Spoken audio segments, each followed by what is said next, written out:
Las aventuras de Sherlock Holmes, de Arthur Conan Doyle, El misterio de Boscombe Valley. Estábamos una mañana sentados mi esposa y yo cuando la doncella te ajo un telegrama. Era de Sherlock Holmes y decía lo siguiente: un par de días libres. Me han telegrafiado desde el oeste de Inglaterra a propósito de la tragedia de Boscombe Valley. Me alegraría que usted me acompañase. Atmósfera y paisaje maravillosos. Salgo de Paddington en el tren de las 11:15 IO. ¿Qué dices a esto, querido?, preguntó mi esposa mirándome directamente. ¿Vas a ir? No sé qué decir. En estos momentos tengo una lista de pacientes bastante larga. Bah, a ese Cerucer se encargará de ellos. Últimamente te ve un poco pálido. El cambio te sentará bien, y siempre te han interesado mucho los casos del señor Sherlock Holmes. Sería un desagradecido si no me interesaran. En vista de lo que he ganado con uno solo de él, respondí. Pero si voy a ir, tendré que hacer el equipaje ahora mismo, porque solo me queda media hora. Mi experiencia en la campaña de Afganistán me había convertido, por lo menos, en un viajero rápido y dispuesto. Mis necesidades eran pocas y sencillas, de modo que, en menos de la mitad del tiempo mencionado, ya estaba en un coche de alquiler con mi maleta, rodando en dirección a la estación de Paddington. Sherlock Holmes paseaba andén arriba y andén abajo, y su alta y sombría figura parecía aún más alta y sombría a causa de su largo capote gris de viaje y su ajustada gorra de paño. «Ha sido usted verdaderamente amable al venir», Watson dijo. «Para mí es considerablemente mejor tener al lado a alguien de quien fiarme por completo. La ayuda que se encuentra en el lugar de los hechos, o no vale para nada, o está influida. Coja usted los 2 asientos del rincón, y yo sacaré los billetes». Teníamos todo el compartimento para nosotros, si no contamos un inmenso montón de papeles que Holmes había traído consigo. Estuvo hojeándolos y leyéndolos, con intervalos dedicados a tomar notas y a meditar, hasta que dejamos a Tearas Reading. Entonces hizo de pronto con todos ellos una véola gigantesca y la tiró a la rejilla de los equipajes. ¿Ha leído algo acerca del caso?, preguntó. ¿Ni una palabra? No he leído un periódico en varios días. La prensa de Londres no ha publicado relatos muy completos. Acabo de repasar todos los periódicos recientes a fin de hacerme con los detalles. Por lo que he visto, parece tratarse de uno de esos casos sencillos que resultan extraordinariamente difíciles. Eso suena un poco a paradoja, pero es una era en verdad. Lo que se sale de lo corriente constituye, casi invariablemente, una pista. Cuanto más anodino y vulgar es un crimen, más difícil resulta resolverlo. Sin embargo, en este caso parece haber pruebas de peso contra el hijo del asesinado. Entonces, ¿se trata de un asesinato? Bueno, eso se supone. Yo no aceptaré nada como seguro hasta que haya tenido ocasión de echar un vistazo en persona. Voy a explicarle en pocas palabras la situación, tal y como yo la he entendido. Boscombe Valley es un distrito rural de Herefordshire, situado no muy lejos de Ross. El mayor terrateniente de la zona es un tal John Turner, que hizo fortuna en Australia y regresó a su país natal hace algunos años. Una de las granjas de su propiedad, la de Hatherley, la tenía arrendada al señor Charles McCarthy, otro ex-australiano. Los dos se habían conocido en las colonias, por lo que no tiene nada de raro que cuando vinieron a establecerse aquí, procuraran estar lo más cerca posible uno de otro. Según parece, Turner era el más rico de los dos, así que McCarthy se convirtió en arrendatario suyo. Pero al parecer seguían tratándose en términos de absoluta igualdad y se los veía mucho juntos. McCarthy tenía un hijo, un muchacho de 18 años, y Turner tenía una hija única de la misma edad, pero a ninguno de los dos les vivía la esposa. Parece que evitaban el trato con las familias inglesas de los alrededores y que llevaban una vida retirada. Aunque los dos McCarthy eran aficionados al deporte y se los veía con frecuencia en las carreras de la zona, McCarthy tenía 2 sirvientes, un hombre y una muchacha. Turner disponía de una servidumbre considerable, por lo menos media docena. Esto es todo lo que he podido averiguar sobre las familias. Pasemos ahora a los hechos. El 13 de junio, es decir, el lunes pasado, McCarthy salió de su casa de Hatherley a eso de las 3 de la tarde y fue caminando hasta el estanque de Boscombe, una especie de laguito formado por un ensanchamiento del arroyo que corre por Montbel y los Fillos.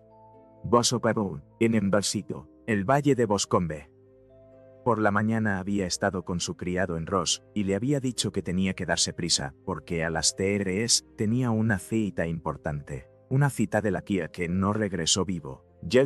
Desde la casa de Hatherley hasta el estanque de Boscombe, hay como un cuarto de milla, y 2 personas le vieron pasar por ese terreno, una fue una anciana, cuyo nombre no se menciona, y la prega fue William Crowder, un guarda de caza, que está al servicio del señor Turner.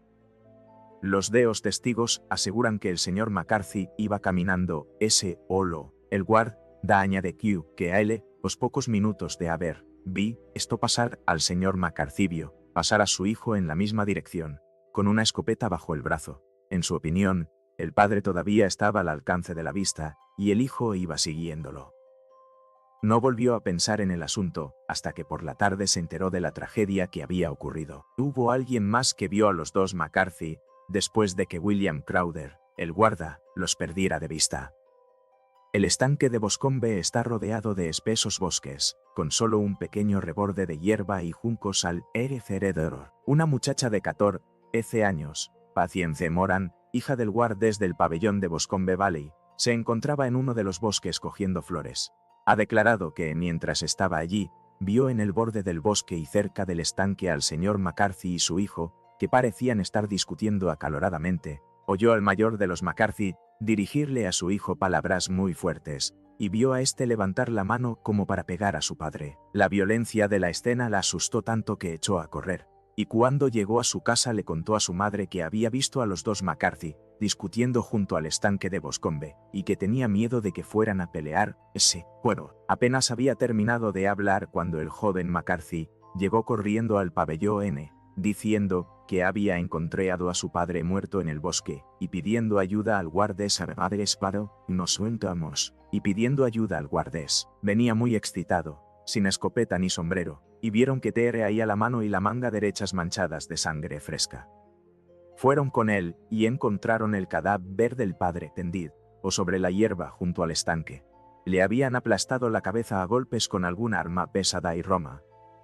Eran heridas que podrían perfectamente haberse infligido con la culata de la escopeta del hijo, que se encontró tirada en la hierba a pocos pasos del cuerpo.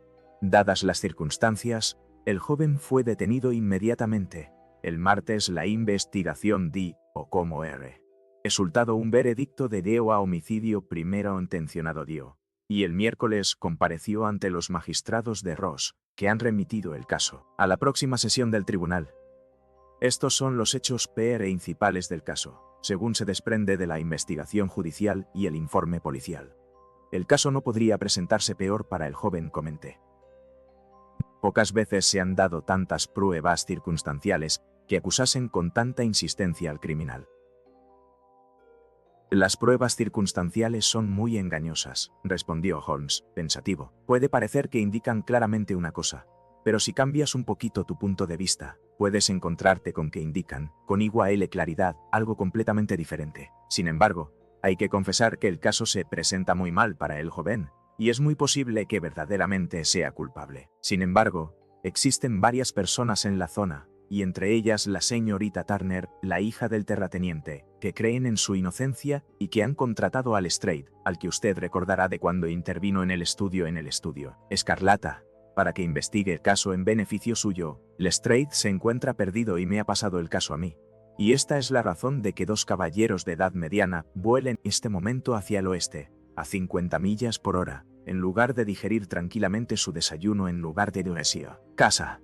Me temo, dije, que los hechos son tan evidentes que este caso les reportará muy poco mérito. No hay nada tan engañoso como un hecho evidente, respondió riendo. Además, bien podemos tropezar con algún otro hecho evidente que no le resultara tan evidente al señor Lestrade. Me conoce usted lo suficientemente bien como para saber que no fanfarroneo al decir que soy capaz de confirmar o echar por tierra su teoría, valiéndome de medios que él es totalmente incapaz de emplear. E incluso de comprender. Por usar el ejemplo más a mano, puedo advertir con toda claridad que la ventana de su cuarto está situada a la derecha, y dudo mucho que el señor Lestrade se hubiera fijado en un detalle tan evidente como ese. ¿Cómo demonios, mi querido amigo? Le conozco bien. Conozco la pulcritud militar que le caracteriza. Se afeita usted todas las mañanas, y en esta época del año, se afeita a la luz del sol. Pero como su afeitado va siendo cada vez menos perfecto a medida que avanzamos hacia la izquierda, hasta hacerse positivamente chapucero a la altura del ángulo de la mandíbula, no puede caber duda de que ese lado está peor iluminado que el otro. No puedo concebir que un hombre como usted se diera por satisfecho con ese resultado si pudiera verse ambos lados con la misma luz. ¿Esto lo dig? ¿O solo a manera de ejemplo trivial de observación y deducción? En eso consiste mi oficio, y es bastante posible que pueda resultar de alguna utilidad en el caso que nos ocupa. Hay uno o dos detalles menores que salieron a relucir en la investigación y que vale la pena considerar. Como que parece que la detención no se produjo en el acto, sino después de que el joven regresara a la Granja Hatherley. Cuando el inspector de policía le comunicó que estaba detenido, repuso que no le sorprendía y que no se merecía otra cosa. Este comentario contribuyó a disipar todo rastro de duda que pudiera quedar en las mentes del jurado encargado de la instrucción. «¿Cómo que es una confesión?», exclamé. «Nada de eso, porque a continuación se declaró inocente». Viniendo después de una serie de hechos tan condenatoria fue, por lo menos, un comentario de lo más sospechoso. «Por el contrario», dijo Holmes, «por el momento esa es la rendija más luminosa que puedo ver entre los nubarrones. Por muy inocente que sea, no puede ser tan rematadamente imbécil que no se dé cuenta de que las circunstancias son fatales para él. Si se hubiera mostrado sorprendido de su detención, o hubiera fingido indignarse, me habría parecido sumamente sospechoso, porque tal sorpresa o indignación no habrían sido naturales, dadas las circunstancias, aunque a un hombre calculador podrían parecerle la mejor táctica a seguir. Su franca aceptación de la situación le señala, o bien como a un inocente, o bien como a un hombre con mucha firmeza y dominio de sí mismo. En cuanto a su comentario de que se lo merecía, no resulta tan extraño si se piensa que estaba junto al cadáver de su padre y que no cabe duda de que aquel mismo día había olvidado su respeto filial hasta el punto de reñir con él. Incluso, según la muchacha cuyo testimonio es tan importante, de Leondo, no se me conquisiento para pegarle y levantarle la mano como para pegarle. El remordimiento y el arrepentimiento que se reflejan en sus palabras me parecen señales de una mentalidad sana, y no de una mente culpable. A muchos los han ahorcado con pruebas bastante menos sólidas, comenté, meneando la cabeza. Así es, y a muchos los han ahorcado injustamente. ¿Cuál es la versión de los hechos según el propio joven? Me temo que no muy alentadora para sus partidarios, aunque tiene un par de detalles interesantes. Aquí la tiene, puede leerla usted mismo. Sacó de entre el montón de papeles un ejemplar del periódico de Herefordshire, encontró la página y me señaló el párrafo en el que el desdichado joven daba su propia versión de lo ocurrido. Me instalé en un rincón del compartimento y lo leí con mucha atención.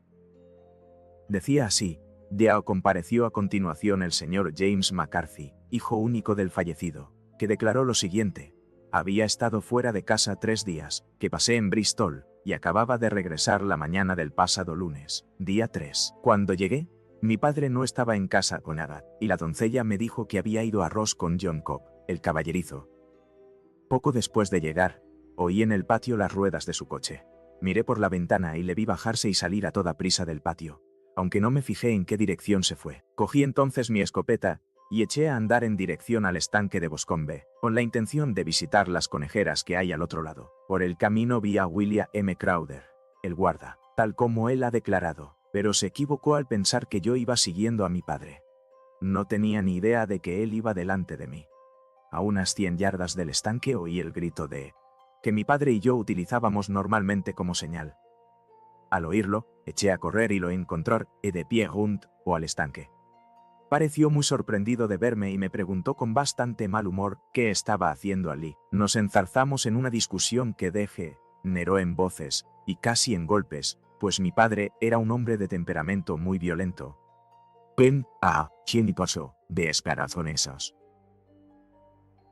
Discuamadísimo no grabado, y luego un hombre de temperamento muy violento. En vista de que su irritación se hacía incontrolable, lo dejé, y emprendí el camino de regreso a Hatherley. Pero no me había alejado ni 150 yardas cuando oí a mis espaldas un grito espantoso. que me hizo volver corriendo. Encontré a mi padre agonizando en el suelo, con terribles heridas en la cabeza. Dejé caer mi escopeta y lo tomé en mis brazos, pero expiró casi en el acto. Permanecí unos minutos arrodillado a su lado, y luego fui a pedir ayuda a la casa del guardés del señor Turner, que era la más cercana. Cuando volví junto a mi padre, no vi a nadie cerca, y no tengo ni idea de cómo se causaron sus heridas. No era una persona muy apreciada a causa de su carácter frío y reservado, pero, por lo que yo sé, tampoco tenía enemigos declarados. No sé nada más del asunto. Yo, el juez instructor, le dijo a su padre algo antes de morir. Yo, el testigo, murmuró algunas palabras, pero lo único que entendí fue algo sobre una rata. Yo, el juez, ¿cómo interpretó usted aquello? O el testigo. No significaba nada para mí. Creí que estaba delirando. O el juez. ¿Cuál fue el motivo de que usted y su padre sostuvieran aquella última discusión? Yo, el testigo, preferiría no responder. Puedo asegurarle que no tenía nada que ver con la terrible tragedia que ocurrió a continuación. Yo, el juez. El tribunal es quien debe decidir eso. No es necesario advertirle que su negativa a responder puede perjudicar considerablemente su situación en cualquier futuro proceso a que pueda haber lugar. Yo, el testigo. Aún así, tengo que negarme. Juez. Según tengo entendido, el grito de Cooley era una señal habitual entre usted y su padre. Yo, el testigo. Así es. O el juez. En tal caso, ¿cómo es que dio el grito antes de verle a usted, cuando ni siquiera sabía que había regresado usted de Bristol? Yo, el testigo, bastante desconcertado. No lo sé. Yo, el juez, un jurado. ¿No vio usted nada que despertara sus sospechas cuando regresó al oír gritar a su padre, y lo encontró herido de muerte? Yo, el testigo, nada concreto. Gazón Casinía, del amigo de muerte. Yo, el testigo. Nada concreto. Yo, el juez. ¿Qué quiere decir con eso? O el testigo. Al salir corriendo al claro, iba tan trastornado y excitado que no podía pensar más que en mi padre. Sin embargo, tengo la vaga impresión de que al correr vi algo tirado en el suelo a mi izquierda. Me pareció que era algo de color gris, una especie de capote, o tal vez una manta escocesa. Cuando me levanté al dejar a mi padre miré a mi alrededor para fijarme, pero ya no estaba. Yo quiere decir que desapareció antes de que usted fuera a buscar ayuda. Yo, eso es, desapareció. No puede precisar lo que era, Kuno, solo me dio la sensación de que había algo allí. Yo entonces, si alguien se lo llevó, fue mientras usted se encontraba a unas 12 yardas de distancia. Yo sí, pero vuelto de espaldas. Yo, con esto, concluyó el interrogatorio del testigo. Yo, por lo que veo, dije echando un vistazo al resto de la columna, el juez instructor se ha mostrado bastante duro con el joven McCarthy en sus conclusiones. Llama la atención, y con toda la razón, sobre la discrepancia de que el padre lanzara la llamada antes de verlo, hacia su negativa a dar detalles de la conversación con el padre, y sobre su extraño relato de las últimas palabras del moribundo. Tal como él dice, todo eso apunta contra el hijo. Holmes se rió suavemente para sus adentros y se estiró sobre el mullido asiento. Tanto usted como el juez instructor se han esforzado a fondo, dijo, en destacar precisamente los aspectos más favorables para el muchacho. ¿No se da usted cuenta de que tan pronto le atribuyen demasiada imaginación como demasiado poca? Demasiado poca, si no es capaz de inventarse un motivo para la disputa que le haga ganarse las simpatías del jurado. Demasiada, si es capaz de sacarse de la mollera una cosa tan outré como la alusión del moribundo a una rata y el incidente de la prenda desaparecida. No, señor, yo enfocaré este caso partiendo de que el joven ha dicho la verdad, y veremos a dónde nos lleva esta hipótesis. Y ahora, aquí tengo mi Petrarca de bolsillo, y no pienso decir ni una palabra más sobre el caso hasta que lleguemos al lugar de los hechos.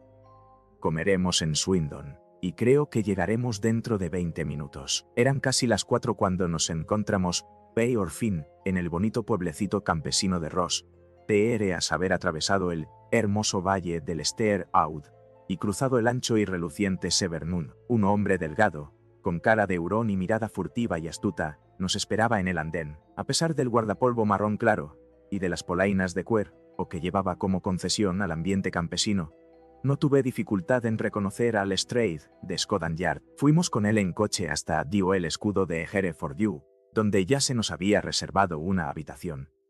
He pedido un coche, dijo Lestrade, mientras nos sentábamos a tomar una taza de té. Conozco su carácter enérgico, y sé que no estará a gusto hasta que haya visitado la escena del crimen.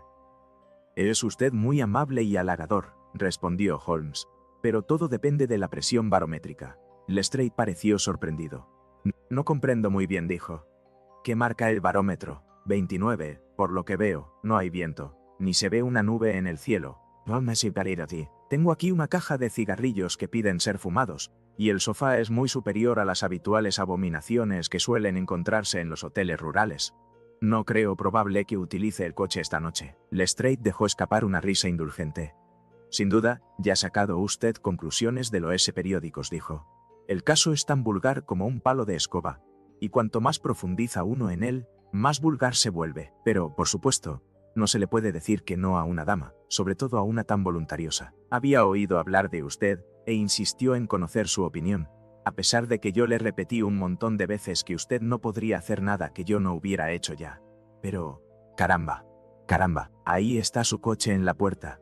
Apenas había terminado de hablar cuando irrumpió en la habitación una de las jóvenes más encantadoras que he visto en mi vida. Brillantes ojos color violeta, labios entreabiertos, un toque de rubor en sus mejillas, habiendo perdido toda noción de su recato natural ante el ímpetu arrollador de su agitación y preocupación. «Oh, señor Sherlock Holmes. Oh, señor Sherlock Holmes», exclamó, pasando la mirada de uno a otro, hasta que, con rápida intuición femenina, la fijó en mi compañero. «Estoy muy contenta de que haya venido. He venido a decírselo. Sé que James no lo hizo, lo sé, y quiero que usted empiece a bajar sabiéndolo también. No deje que le asalten dudas al respecto. Nos conocemos el uno al otro desde que éramos niños, y conozco sus defectos mejor que nadie. Pero tiene el corazón demasiado blando como para hacer daño ni a una mosca. La acusación es absurda para cualquiera que lo conozca de verdad. Espero que podamos demostrar su inocencia, señorita Turner», dijo Sherlock Holmes. «Puede usted confiar en que haré todo lo que pueda, pero usted ha leído las declaraciones. ¿Ha sacado alguna conclusión? ¿Ha sacado alguna conclusión? ¿No ve alguna salida, algún punto débil?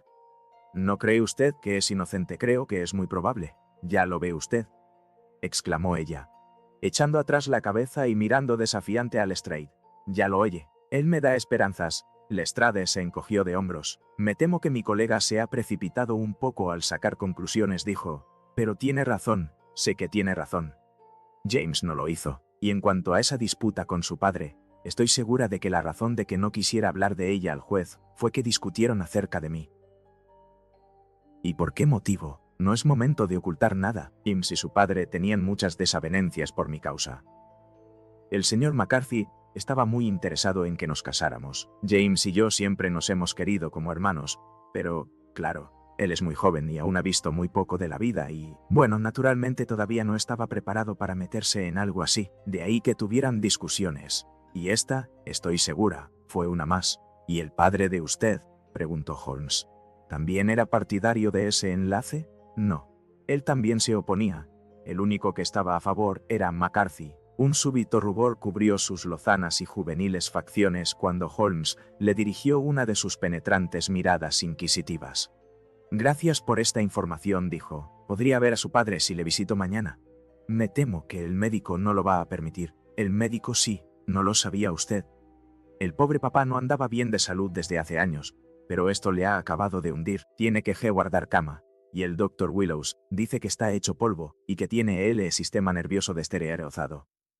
El señor R. McCarthy era el único que había conocido a papá en los viejos tiempos de Victoria. «Ajá, así que en Victoria, eso es importante». «Sí, en las minas». «Exacto, en las minas de oro, donde, según tengo entendido, hizo su fortuna el señor Turner». «Eso es».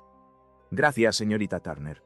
Ha sido usted una ayuda muy útil. Si mañana hay alguna novedad, no deje de comunicármela. Sin duda, irá usted a la cárcel a ver a James».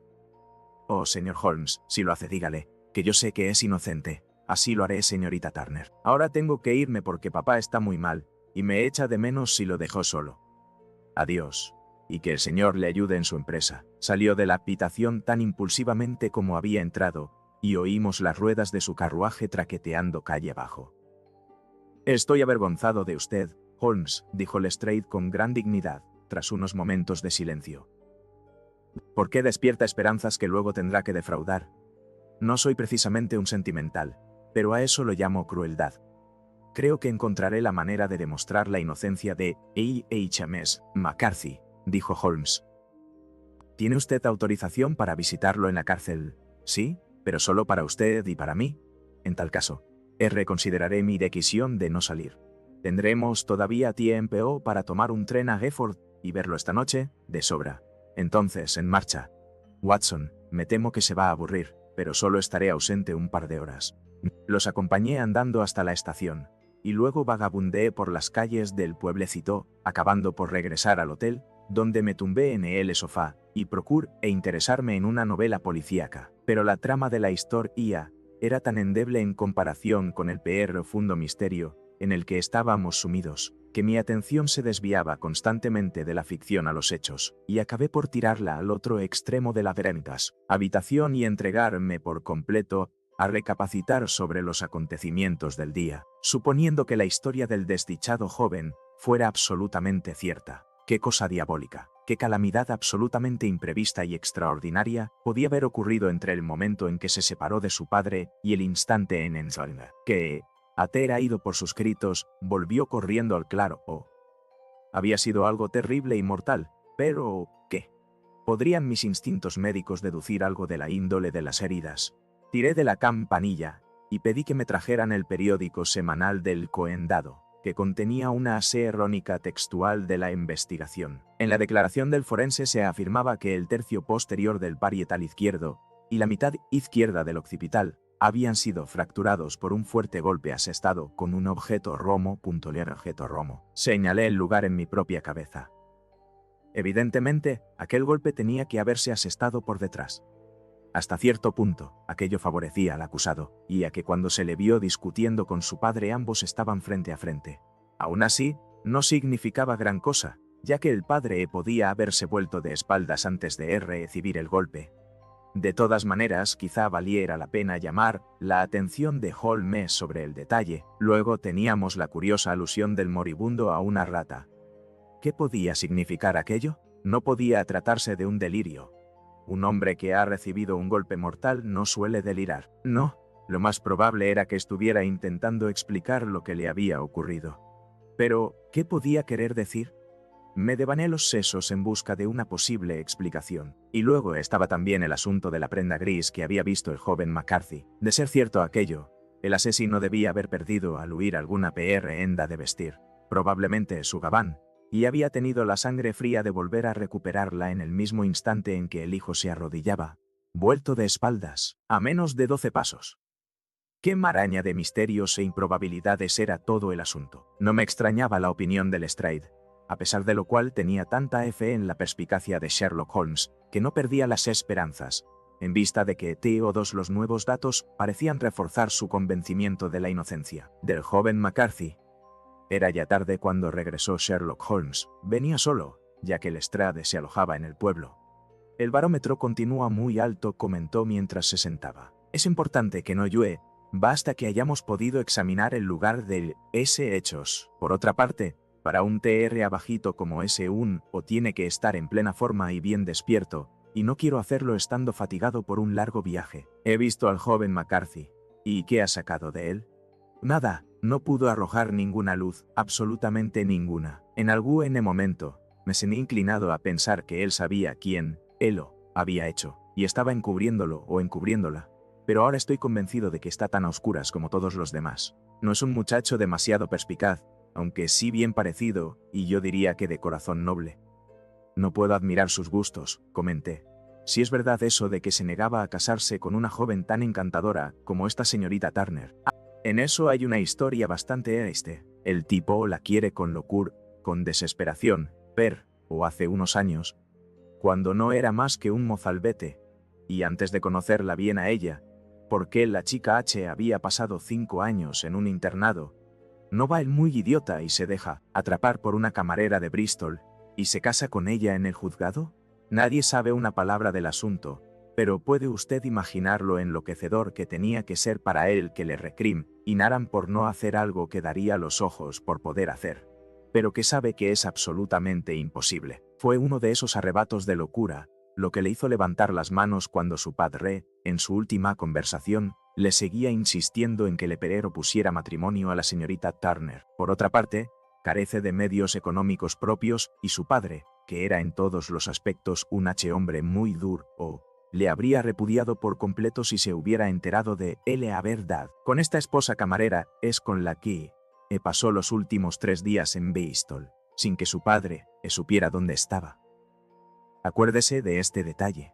Es importante. Sin embargo, no hay mal que por bien no venga, ya que la camarera, al enterarse por los periódicos de que el chico se ha metido en un grave aprieto, y es posible que lo ahorquen, ha roto con él, y le ha escrito comunicándole que ya tiene un árido en los astilleros Bermudas, de modo que no existe un verdadero vínculo entre ellos. Creo que esta noticia ha bastado para consolar al joven McCarthy de todo lo que ha sufrido. Pero si él es inocente, entonces, ¿quién lo hizo eso? ¿Quién? Quiero llamar su atención muy concretamente aquí a dos detalles. El primero, que el hombre asesinado tenía una cita con alguien en el estanque, y que este alguien no podía ser su hijo, porque el hijo estaba fuera y él no sabía cuándo iba a regresar. El segundo, que a la víctima se le oyó gritar Culi, aunque aún no sabía que su hijo había regresado. Estos son los puntos cruciales de los que depende el caso. Y ahora, si no le importa, hablemos de George Meredith y dejemos los detalles secundarios para mañana. Tal como Holmes había previsto, no llovió, y el día amaneció despejado y sin nubes. A las 9 en punto, Lestrade pasó a recogernos con el coche y nos dirigimos a la granja Hatherley y al estanque de Boscombe. Hay malas noticias esta mañana, comentó Lestrade. Dicen que el señor Turner, el propietario, está tan enfermo que no hay esperanzas de que viva. Supongo que será ya bastante mayor, dijo Holmes, unos 60 años, pero él, a vida en las ceolonias, le destrozó el organismo, y lleva bastante tiempo muy flojo de ese salud. Este suceso le ha afectado de muy mala manera. Era viejo amigo de McCarthy, y podríamos añadir que su gran benefactor, pues me he enterado de que no le cobraba renta por la granja Hatherley. ¿De veras? Esto es interesante, dijo Holmes. Pues, sí, y le ha ayudado de otras 100 maneras. Por aquí todo el mundo habla de lo bien que se portaba con él. Vaya, ¿y no le parece a usted un poco curioso que este McCarthy, que parece no poseer casi nada y deber tantos favores a Turner, hable, a pesar de todo, de casar a su hijo con la hija de Turner, presumible heredera de su fortuna, y además lo no ya en pernido? Diga con tanta seguridad como si bastara con proponerlo para que todo lo demás viniera por sí solo. Y aún resulta más extraño, sabiendo, como sabemos, que el propio Turner se oponía a la idea. Nos lo dijo la hija. ¿No deduce usted nada de eso? Llegamos a las deducciones y las inferencias, dijo Lestrade guiñándome un ojo. Holmes, ya me resulta bastante difícil bregar con los hechos, sin tener que volar persiguiendo teorías y fantasías. Tiene usted razón, dijo Holmes con fingida humildad. Le resulta a usted muy difícil bregar con los hechos, pues al menos he captado un hecho que a usted parece costarle mucho aprender, replicó Lestrade, algo acalorado. ¿Y cuál es que, señor McCarthy, padre, halló la muerte a manos del señor McCarthy, hijo, y que todas las teorías en contra no son más que puras pamplinas, cosa de lunáticos? Bueno, a la luz de la luna se ve más que en la niebla, dijo Holmes, echándose a reír. Pero, o mucho me equivoco, o eso de la izquierda es la granja Hatherley. En efecto, era una construcción amplia, de aspecto enfortable, de 2 plantas, con tejado de pizarra y grandes manchas amarillas de liquen en sus muros grises. Sin embargo, las persianas bajadas y las chimeneas sin humo le daban un aspecto desolado, como si aún se sintiera en el edificio el peso de la tragedia. Llamamos a la puerta y la doncella, a petición de Holmes, nos enseñó las botas que su señor llevaba en el momento de su muerte, y también un par de botas del hijo, aunque no las que llevaba puestas entonces. Después de haberlas medido cuidadosamente por 7 u 8 puntos diferentes, Holmes pidió que le condujeran al patio, desde donde todos seguimos el tortuoso sendero que llevaba al estanque de Boscombe. Cuando seguía un astro como aquel, Sherlock Holmes se transformaba. Los que o conocían al tranquilo pensador y lógico de Baker Street habrían tenido dificultades para reconocerlo. Su rostro se acaloraba y se ensombrecía. Sus cejas se convertían en 2 líneas negras y marcadas, bajo las cuales relucían sus ojos con brillo de acero. Llevaba la cabeza inclinada hacia abajo, los hombros encorvados, los labios apretados y las venas de su cuello largo y fibroso sobresalían como cuerdas de látigo. Los orificios de la nariz parecían dilatarse con un ansia de caza puramente animal, y su mente estaba tan concentrada en lo que tenía delante que toda pregunta o comentario caía en oídos sordos, o como máximo, provocaba un R ápido e ishere, y siodo, un paciente gruñido de respuesta. Fue avanzando, ápida y silenciosamente, a lo largo del camino que atravesaba los prados, y luego conducía a través del bosque hasta el estanque de Boscombe. El terreno era húmedo y pantanoso, lo mismo que en todo el distrito, y se veían huellas de muchos pies, tanto en el sendero como sobre la hierba corta que lo bordeaba por a ambos lados. A veces, Holmes apretaba el paso. Otras veces, se paraba en seco, y en una ocasión dio un pequeño rodeo, metiéndose por el prado. Lestrade y yo caminábamos detrás de él. El policía, con aire indiferente y despectivo, mientras que yo observaba a mi amigo con un interés que nacía de la convicción de que todas y cada una de sus acciones tenían una finalidad concreta. El estanque de Boscombe, que es una pequeña extensión de agua de unas 50 yardas de diámetro, bordeada de juncos, está situado en el límite entre los terrenos de la Fr. Anja Hatherley y el parque privado del opulento señor Turner. Por encima del bosque que se extendía al otro lado podíamos ver los reojos y enhiestos pináculos que señalaban el emplazamiento de la residencia del rico terrateniente, Pasoko. En el lado del estanque correspondiente Hatherley, el bosque era muy espeso, y había un estrecho cinturón de hierba saturada de agua, de unos 20 pasos de anchura, entre el lindero del bosque y los juncos de la orilla. Lestrade nos indicó el sitio exacto donde se había encontrado el cadáver, y la verdad es que el suelo estaba tan húmedo que se podían apreciar con claridad las huellas dejadas por el cuerpo caído. A juzgar por su rostro ansioso y sus ojos inquisitivos, Holmes leía otras muchas cosas en la hierba pisoteada. Corrió de un lado a otro, como un perro de caza que sigue una pista, y luego se dirigió a nuestro acompañante. ¿Para qué se metió usted en el estanque?, preguntó. Estuve de pesca con un rastrillo. Pensé que tal vez podía encontrar un arma o algún otro indicio. Pero, ¿cómo demonios? No tengo tiempo. Ese pie izquierdo suyo, torcido hacia adentro, aparece por todas partes. Hasta un topo podría seguir sus pasos. Y aquí se meten entre los juncos. ¡Ay, qué sencillo habría sido todo si yo hubiera estado aquí antes de que llegaran todos! Como una manada de búfalos, chapoteando por todas partes. Por aquí egó el grupito del guardés, borrando todas las huellas en más de 2 metros alrededor de el cadáver. Pero aquí hay 3 pistas distintas de los mismos pies. Sacó una lupa y se tendió sobre el impermeable para ver mejor, sin dejar de hablar. Más para sí mismo que para nosotros. Son los pies de joven McCarthy. 2 veces andando, y una corriendo liviana en periconia, a más prisa que las puntas están marcadas y los tacones apenas se ven. Esto concuerda con su relato. Echó a correr al ver a su padre en el suelo. Y aquí tenemos las pisadas del padre cuando andaba de un lado a otro. ¿Y esto qué es? Ah, la culata de la escopeta del hijo, que se apoyaba en ella mientras escuchaba. Ajá, ¿qué tenemos aquí? Pasos de puntillas, pasos de puntillas. Y además, de unas botas bastante raras, de puntera cuadrada. Vuelven a venir, por supuesto, a recoger el abrigo. Ahora bien, ¿de dónde venían? Corrió de un lado a otro, perdiendo a veces la pista y volviéndola a encontrar, hasta que nos adentramos bastante en el bosque y llegamos a la sombra de una enorme haya, el árbol más grande de los alrededores. Holmes siguió la pista hasta detrás del árbol y se volvió a tumbar boca abajo, con un gritito de satisfacción.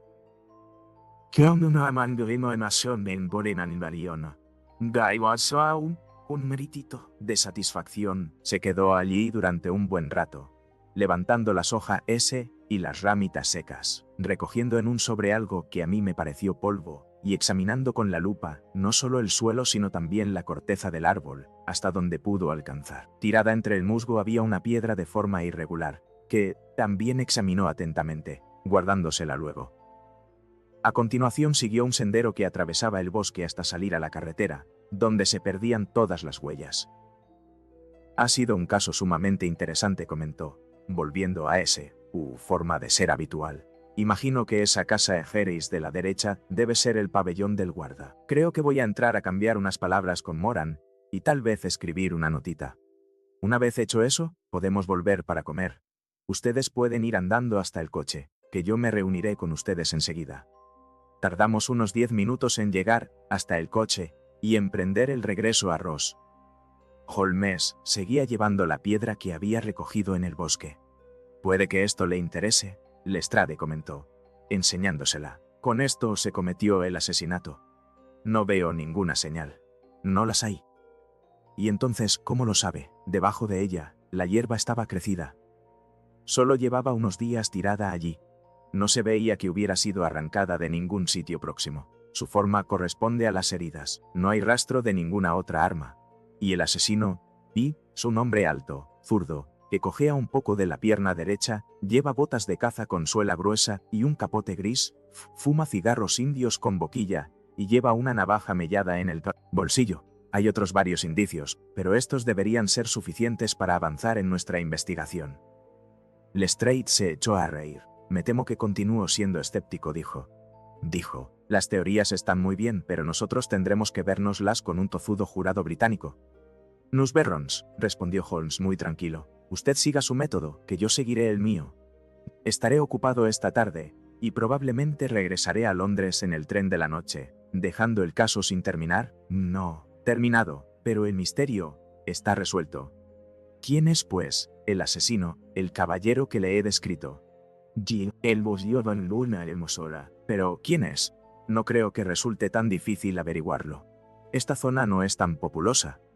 Lestrade se encogió de hombros. Soy un hombre práctico, dijo, y la verdad es que no puedo ponerme a recorrer los campos en busca de un caballero zurdo con una pata coja. Sería el hazmerreír de Scotland Yard. Muy bien, dijo Holmes tranquilamente. Ya le he dado su oportunidad. Aquí están sus aposentos, ese adiós. Le dejaré una nota antes de marcharme. Tras dejar a Lestrade en sus habitaciones, regresamos a nuestro hotel donde encontramos la comida ya servida. Holmes estuvo callado y sumido en reflexiones, con una expresión de pesar en el rostro. Como quien se encuentra en una situación desconcertante. Vamos a ver, Watson, dijo cuando retiraron los platos. Siéntese aquí, en esta silla, y deje que él le predique un poco. No sé qué hacer y agradecería sus consejos. Encienda un cigarro y deje que me explique. Hágalo, por favor. Pues bien, al estudiar este caso hubo dos detalles de la declaración del joven McCarthy que nos llamaron la atención al instante, aunque a mí me predispusieron a favor y a usted en contra del joven. Uno, el hecho de que el padre, según la declaración, lanzara el grito de Quoll antes de ver a su hijo. El otro, la extraña mención de una rata por parte del moribundo. Dese cuenta de que murmuró varias palabras, pero esto fue lo único que captaron los oídos del hijo. Ahora bien, nuestra investigación debe partir de estos dos puntos, y comenzaremos por suponer que lo que declaró el muchacho es la pura verdad. ¿Y qué sacamos del QI? Bueno, evidentemente, no era para llamar al hijo, porque él creía que su hijo estaba en Bristol. Fue pura casualidad que se encontrara por allí cerca. El QI pretendía llamar la atención de la persona con la que se había citado, quienquiera que fuera Dorothy. Pero ese QI es un escietro típico australiano, que se usa entre australianos. Hay buenas razones para suponer que la persona con la que McCarthy esperaba encontrarse en el estanque de Boscombe había vivido en Australia. ¿Y qué hay de la rata? Sherlock Holmes sacó del bolsillo un papel doblado y lo desplegó sobre la mesa. Aquí tenemos un mapa de la colonia de Victoria, dijo. Anoche telegrafié a Bristol pidiéndolo. Puso la mano sobre una parte del mapa y preguntó: ¿Qué lee usted aquí? Arat leí. ¿Y ahora? Levantó la mano. Ballarat. Exacto. Eso es lo que dijo el moribundo. Pero su hillo solo entendió las dos últimas sílabas. Arat, una rata. Estaba intentando decir el nombre de su asesino. Fulano de tal, de Ballarat. Asombroso, exclamé. Evidente. Con eso, como ve, quedaba considerablemente reducido el campo. La posesión de una prenda gris era un tercer punto seguro, siempre suponiendo que la declaración del hijo fuera cierta. Ya hemos pasado de la pura incertidumbre a la idea concreta de un australiano de Ballarat con un capote gris. Desde luego, no hay si enterando a la vocía esta vez, y que además andaba por la zona como por su casa. Porque al estanque solo se puede llegar a través de la granja o de la finca, por donde no es fácil que pase gente extraña. Muy cierto. Pasemos ahora a nuestra expedición de hoy. El examen del terreno me reveló los insignificantes detalles que ofrecía ese imbécil del Strayed acerca de la persona del asesino. Pero, ¿cómo averiguó todo aquello? Ya, conoce usted mi método. Se basa en la observación de minucias. Ya sé que es capaz de calcular la estatura aproximada por la longitud de los pasos. Y lo de las botas también se podría deducir de las pisadas. Sí, eran botas poco corrientes. Pero, ¿lo de la cojera? La huella de su pie derecho estaba siempre menos marcada que la del izquierdo. Cargaba menos peso sobre él. ¿Por qué? Porque renqueaba. Era cojo, y como sabe que es zurdo, a usted mismo le llamó la atención la índole de la herida. Tal como la describió el forense en la investigación, el golpe se asestó de cerca, y por detrás, y sin embargo, estaba en el lado izquierdo. ¿Cómo puede explicarse esto, a menos que lo asestara un zurdo? Había permanecido detrás del árbol durante la conversación entre el padre y el hijo. Hasta se fumó un cigarro allí. Encontré la ceniza de un cigarro, que mis amplios conocimientos sobre cenizas de tabaco me permitieron identificar como un cigarro indio. Como usted sabe, he dedicado cierta atención al tema, y he escrito una pequeña monografía sobre las cenizas de 140 variedades diferentes de tabaco de pipa, cigarros y cigarrillos. En cuanto encontré la ceniza, eché un vistazo por los alrededores y descubrí la colilla entre el musgo, donde la habían tirado. Era un cigarro indio de los que se lían en Rotterdam. ¿Y la boquilla? Se notaba que el extremo no había estado en la boca. Por lo tanto, había usado boquilla. Por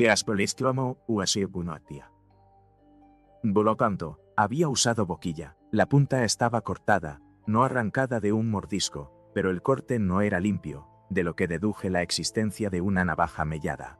Holmes, dije, ha tendido usted de una red en torno a ese hombre, de la que no podrá escapar. Y ha salvado usted una vida inocente, tan seguro o como si H hubiera cortado la cuerda que le ahorcaba. Ya veo en qué dirección apunta todo esto. El culpable es... el señor John Turner, exclamó el camarero del hotel, abriendo la puerta de nuestra sala de estar y haciendo pasar a un visitante. El hombre que entró presentaba una figura extraña e impresionante. Su paso lento y renqueante y sus hombros cargados le daban aspecto de deserepitud.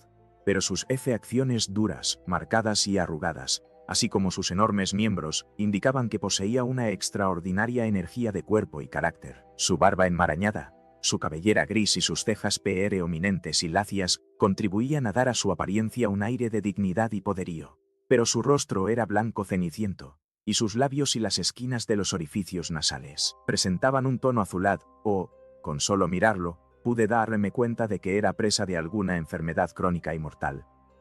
Por favor, siéntese en el sofá, dijo Holmes educadamente. ¿Recibió usted mi nota? Sí, el guarda me la trajo. Decía usted que quería verme aquí para evitar el escándalo.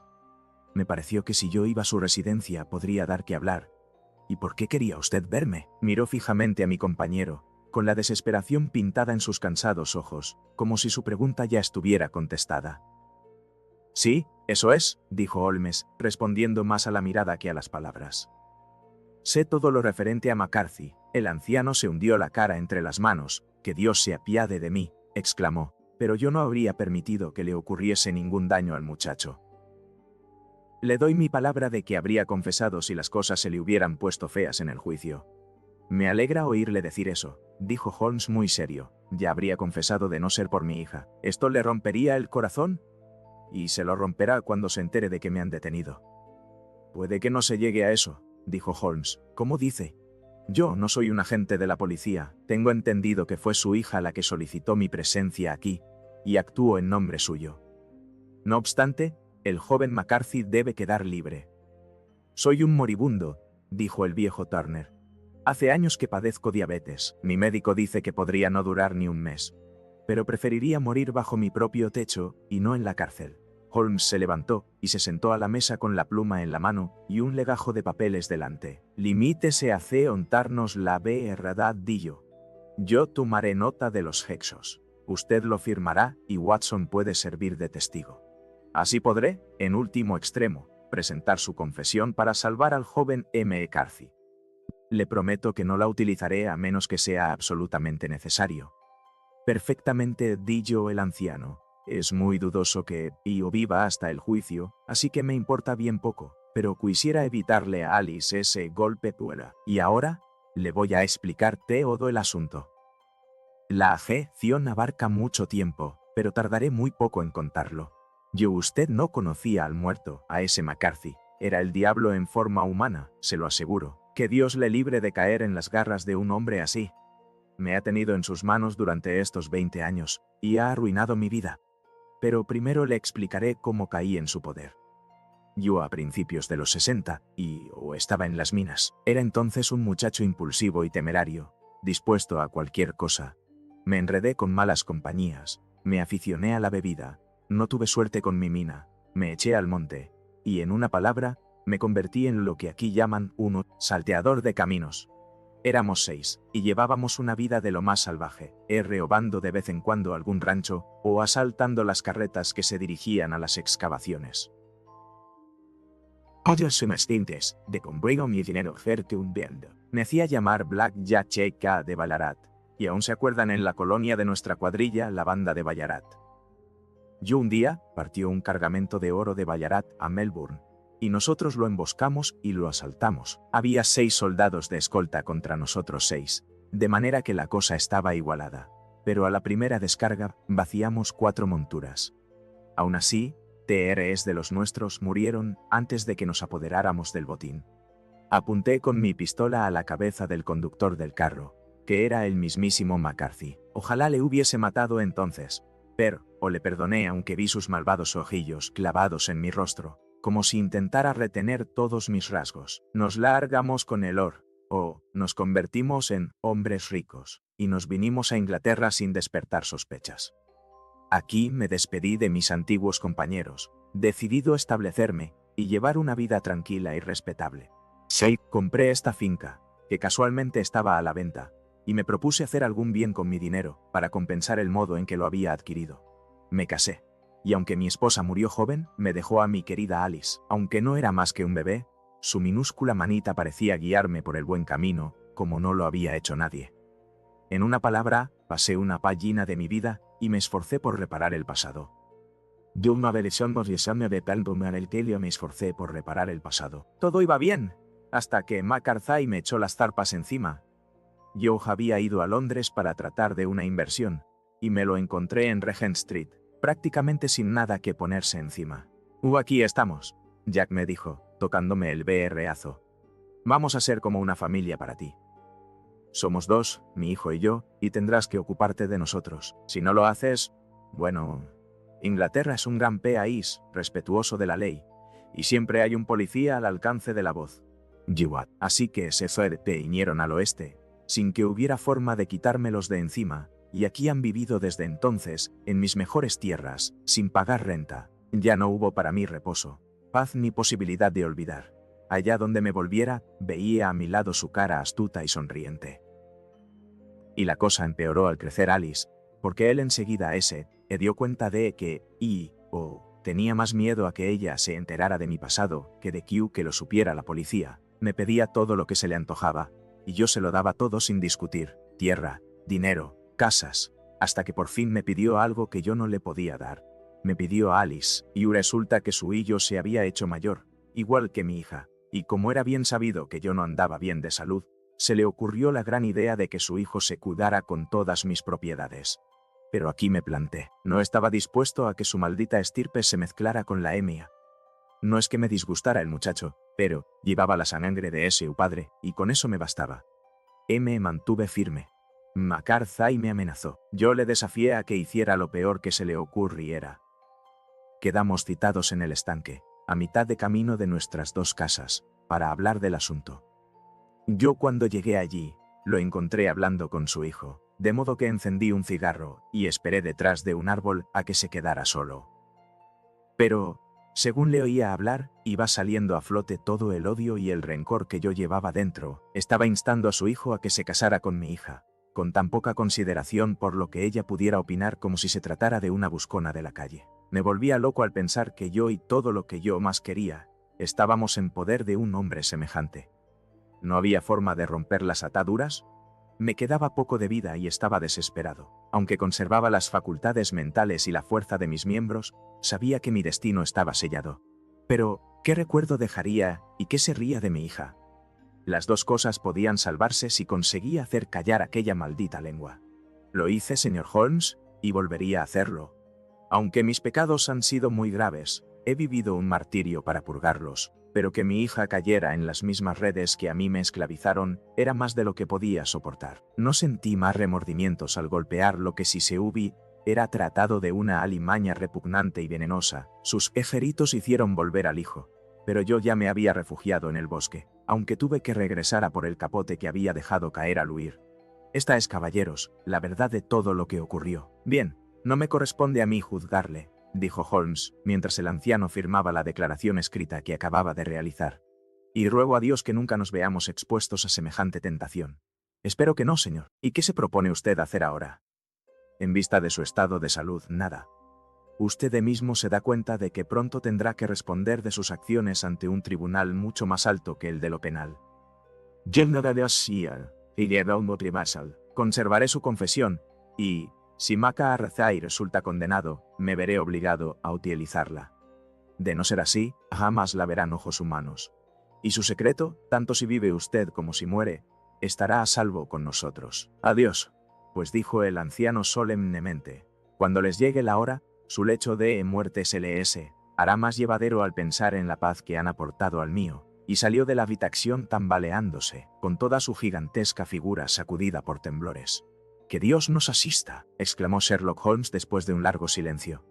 ¿Por qué el destino les gasta tales jugarretas a los y pobres gusanos indefensos? Siempre que me encuentro con un caso, o así, no puedo evitar acordarme de las palabras de Baxter, y decir, «De guayaba Sherlock Holmes, por la gracia de Diosio». James McCarthy resultó absuelto en el juicio, gracias a una serie de alegaciones que Holmes preparó y sugirió al abogado defensor. El viejo Ted Turner aún vivió 7 meses después de nuestra entrevista, pero ya falleció, y todo parece indicar que el hijo y la hija vivirán felices y juntos, ignorantes del negro nubarrón que envuelve su pasado.